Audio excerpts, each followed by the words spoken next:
Hi, my name is Bill Spring. I'm a partner with News Travels Fast. We promote culture and the arts. And it's my big pleasure today to be with David Castillo from David Castillo Gallery and two of his artists, Kate Gilmore, who is from New York, a New York-based artist, and Pepe Mar, who is in Miami-based as well. And David has a really interesting story. His parents are from Cuba.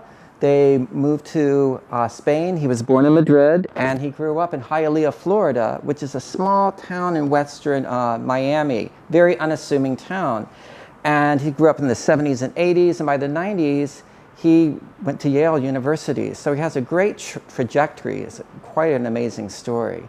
And so David, I'm thinking this whole time, like, you're really a Miami boy, and so you really grew up in Miami. So you've seen the art scene the whole time. You were a kid during the 70s and 80s. So what is your take on the art scene in Miami and how it has progressed throughout time?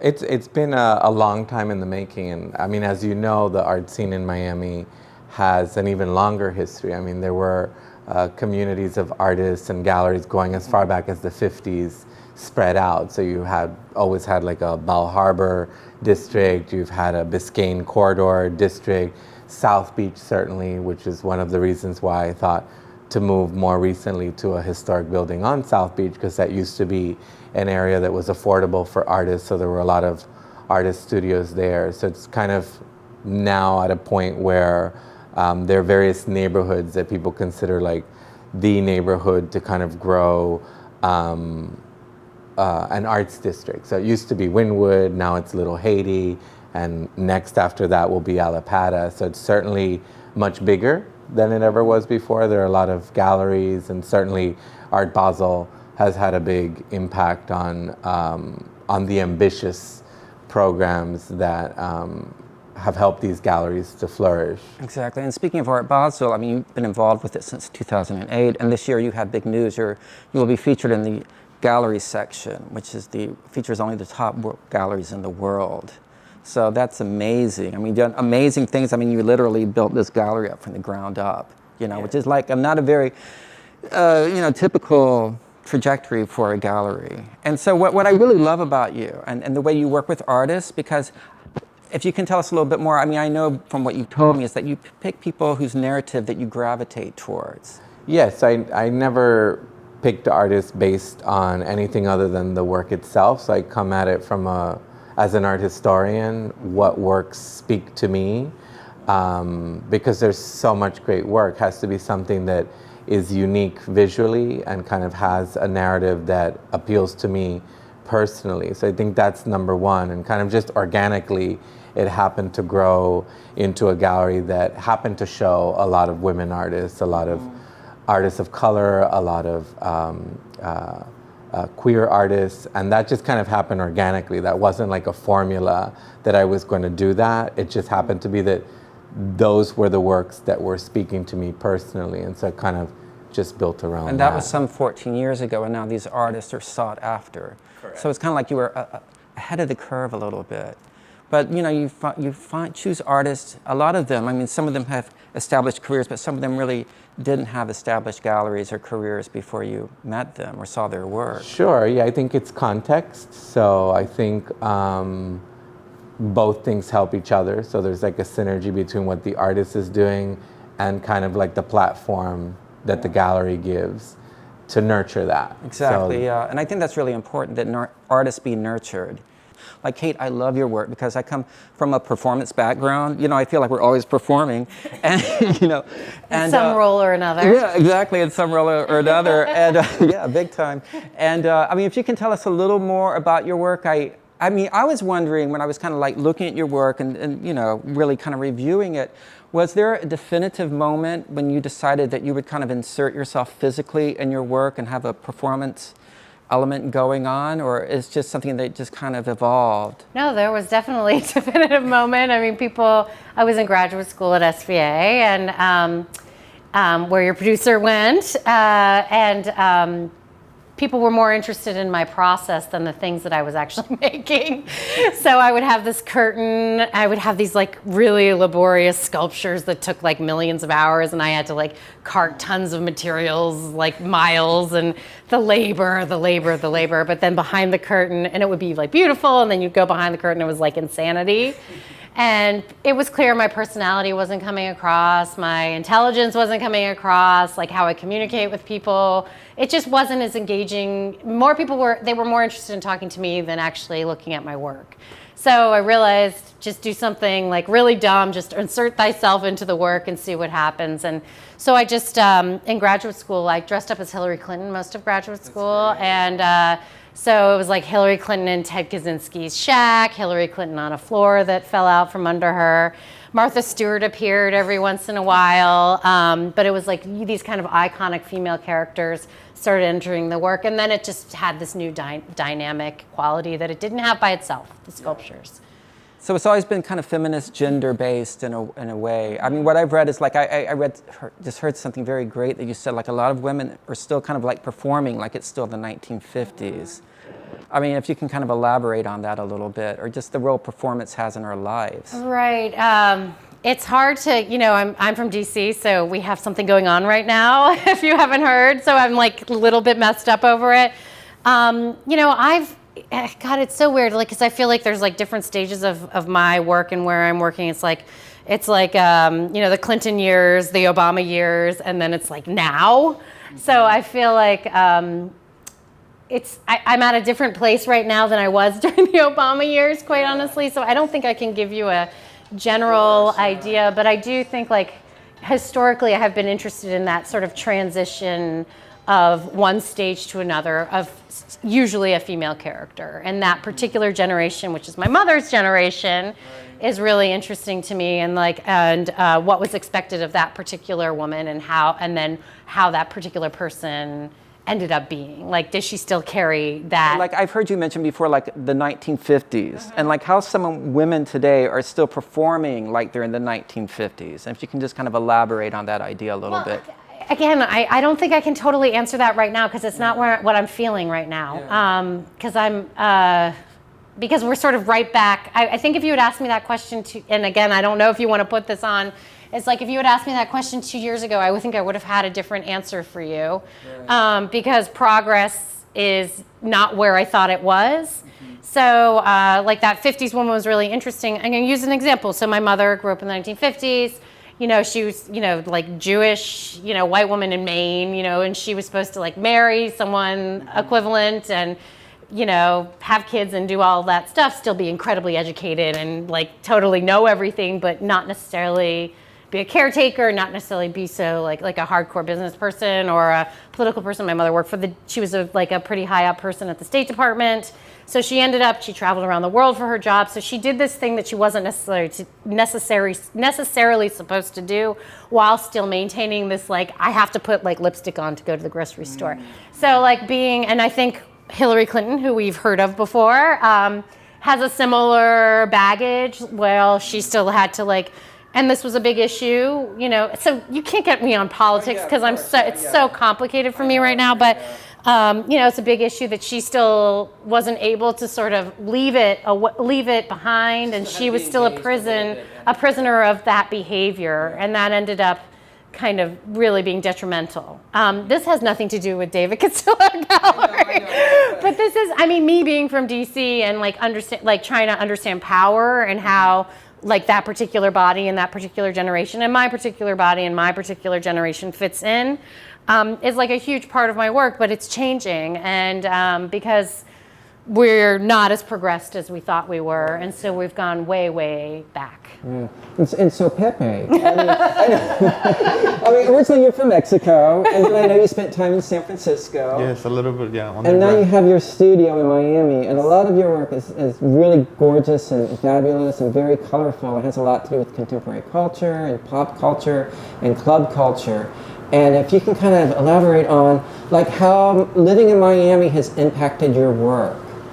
I think a lot of people when they were looking at my work, they were always like, "Oh, this is so Miami." They thought that they were artists, that they were making work like that in Miami, using getting inspired by all this like kind of like South Beach and all this history of Miami, like all this like different things. And I actually there isn't anybody in Miami that I kind of like. There isn't like a senior artist that I kind of like draw from and I kind of like get inspired from, because they have this Miami aesthetic. So then I realized that it was all in my imagination, that I was actually creating like this fantasy about Miami. But then, for example, in the last project that I did about Barla, I kind of like started discovering other kind of like, characters that have lived in Miami, but they necessarily didn't like live at the same time that I was living. So I kind of like started to like dig in all this like histories, like, and then I started like to kind of like discover artists that maybe I would have influenced me, but that I have never met them. Arthur last year for this like very specific performance about sort of contextualizing American history through song. It's insane. It's amazing. I have another question for you, Pepe. How do thrift stores work into your work and the role they play in your life? I think at the beginning I was going to thrift store for like kind of like just like supplies, material, and then I started discovering that I was going to all this like kind of like queer thrift stores, and then I started noticing that there was like definitely like all these histories in the thrift stores that I was like interested in, and then I started to kind of like digging into like more like material for my work. So that's how I discovered these Barla paintings that were part of my last exhibition. Mm-hmm. Yeah, that's very cool. Yeah, Barla was an artist who was in Miami. I mean, it's weird because I was in Miami during the 90s, and a lot of like gallerists and a lot of artists went to Miami and kind of painted, to get away from New York. So I'm always interested in like the connections between New York and Miami. And like David, I know you're in Miami all the time, but and a lot of your artists are from New York. So what kind of parallels can you draw between Miami and New York? What are your feelings about that? I mean, I think there's definitely a synergy between the two places. As you were saying, people have always gravitated there who were artistic people, either artists or gallery owners or curators.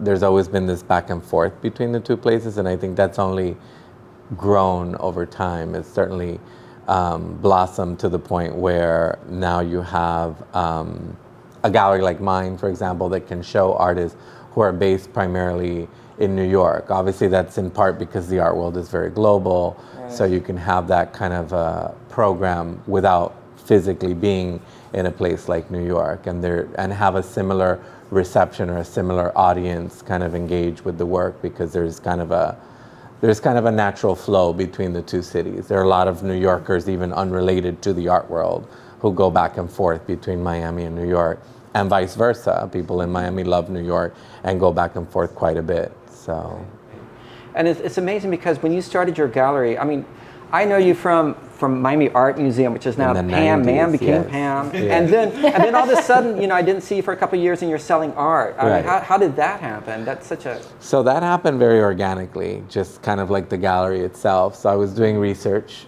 for a family on their collection, and that research led to them wondering if those works could be sold, and I had never sold anything. Right. So it ended up that the collection had works by Mata, Lam, Torres Garcia, so major works of modern art, which back then were like in the low hundreds of thousands, like couple $100,000. Now works that would be well over $1 million today. So I ended up through galleries and dealers in New York selling those works, making a commission, and kind of coming to the realization that that's what an art dealer did. And that fascinated me because even though it was commercial and not what I had intended to do, which was to teach and work more in museums, it satisfied the intellectual part, the academic part of me, because you had to have very specific knowledge to be able to deal with that kind of work. With contemporary art, sometimes people, they can say whatever. A gallerist can say, oh, this painting is more expensive because the artist prefers blue. And that could be a total fabrication. Right. But with modern art or more historical material, you actually have to know why 1944 was a significant period for a particular artist. You have to know why these paintings relate to a major masterwork that's in MoMA. So it's kind of very specific information that you would only have if you had studied art history like I did. So I kind of liked that, that it kind of, and I was good at it. So I liked the part of selling just kind of was something I came to organically. It wasn't part of the plan either. But like, I'm curious about the dynamic between gallery owners and their artists. And if all three of you could just kind of talk about that. Let them talk about that first. Yeah. Well, yours is complicated. Well, you don't have to get that detailed. No, I mean, you work with people for a long time because, they become your friends. They are your family, we don't, we have issues like anybody else. It's a relationship, and I've worked with David. We were trying to figure that out before this. Almost a decade, and my work changes, and his work changes, and we still are, married. And it is like a marriage. It is a marriage, Big time, and it's a commitment. And there's also, a lot of on all trust ends. involved too. I mean, there's a lot of trust involved. There's I a would lot of imagine. trust. I am a full-time professor. I have, I'm not, some people are, they have to do that because that's how they've learned, that's how they have to survive. It's complicated. Yeah. Do you enjoy teaching?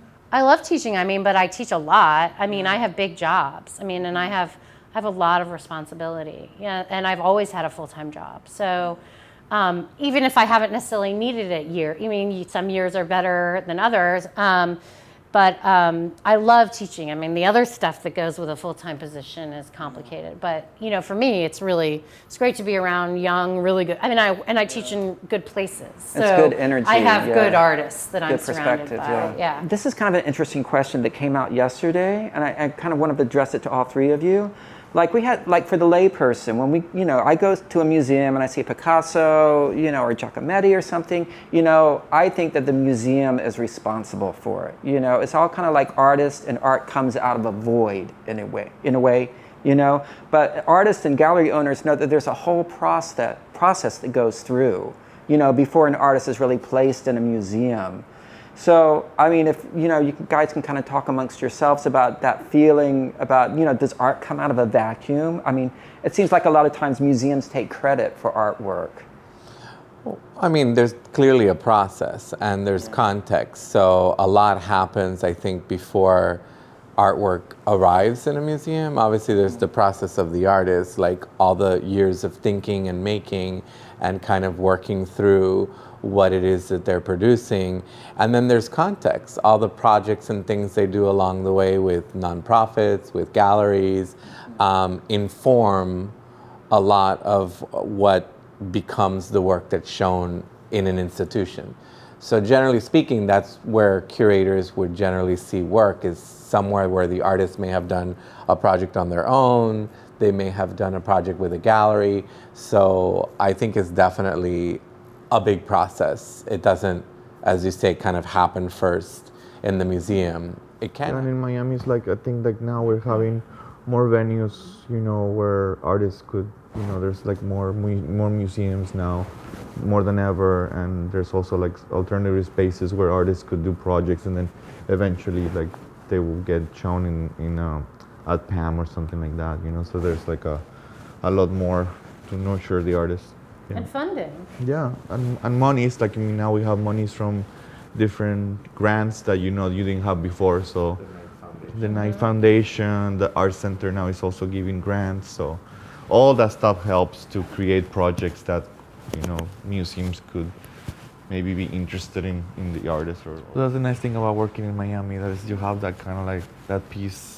Where you just it's not, people think Miami is always something kind of exciting happening, but it's actually a very mellow city, if you live in Miami proper. Yeah. So it's a very easy place to work, so you don't have all this distractions of things going on or anything. You can just go to the studio and concentrate on your work.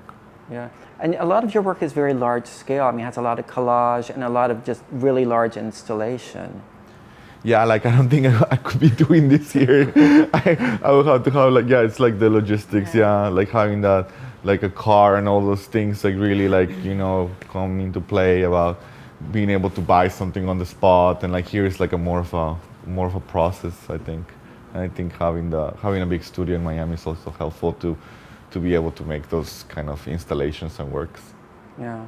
I mean, one cool thing about the gallery, I think, David, is that you started in Wynwood, which was kind of like, people said that you were crazy to go there, and it became this big area. It occurred to me that the Albert Annis building on Lincoln Road was one of those buildings I had a connection to, and I explored the possibility that the gallery could be there. And what I liked about it was that it's not on the ground floor. So you might think of Lincoln Road as very touristy, a lot of commercial restaurants, but it still has a destination feel.